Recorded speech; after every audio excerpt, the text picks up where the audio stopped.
ఈ painting realistic గా కనిపించడానికి ఒక స్మాల్ సీక్రెట్ యూజ్ చేశా. అదేంటో మీకు తెలుసా? This is the day 13 of my 30 days art challenge. ఈ రోజు నేను క్రియేట్ చేసింది still life painting, but illusion style. First నేను క్లీన్ పెన్సిల్ అవుట్ లైన్ తో స్ట్రక్చర్ ఫిక్స్ చేశా. చాలా మంది పెయింటింగ్ అంటే ఆబ్జెక్ట్ ఒరిజినల్ కలర్ ను కాపీ చేయడం అనుకుంటారు, కానీ ఈ ఆర్ట్ వర్క్ లో నేను ఫాలో అయ్యింది డిఫరెంట్ అప్రోచ్. సీక్రెట్ ఏంటంటే కలర్ ని కాపీ చేయలేదు, లైట్ ని అబ్జర్వ్ చేశా. చూడండి, యాపిల్ లో గ్రీన్ మాత్రమే కాదు, షాడోస్ లో డార్క్ గ్రీన్ టోన్స్ కూడా కనిపిస్తున్నాయి. పీర్ లో ఎల్లో తో పాటు వామ్ ఆరెంజ్ గ్లో ఉంది. గ్లాస్ జగ్ మీద బ్రౌనిష్ రిఫ్లెక్షన్ పడడం వల్ల ఒక సర్ఫేస్ లో మల్టీ షేడ్స్ క్రియేట్ అయ్యాయి. ఈ పెయింటింగ్ ని పోస్టర్ కలర్స్ తో లేయర్ బై లేయర్ బిల్డ్ చేశా. పోస్టర్ కలర్స్ లింక్ కావాలంటే కలర్ అని కామెంట్ చేయండి. డార్క్ ఏరియాస్ ని డిపెండ్ చేసి లైట్ ఏరియాస్ ని హైలైట్ చేసినప్పుడు సింపుల్ ఆబ్జెక్ట్స్ కూడా రియలిస్టిక్ గా పాప్ అయ్యాయి.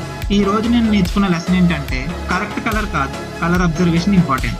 Day 13 completed. మీరు కూడా ట్రై చేయండి. మీ ఇంట్లో ఉన్న ఆబ్జెక్ట్స్ ని డిఫరెంట్ లైటింగ్ లో అబ్జర్వ్ చేసి పెయింట్ చేయండి. See you in day 14. By by.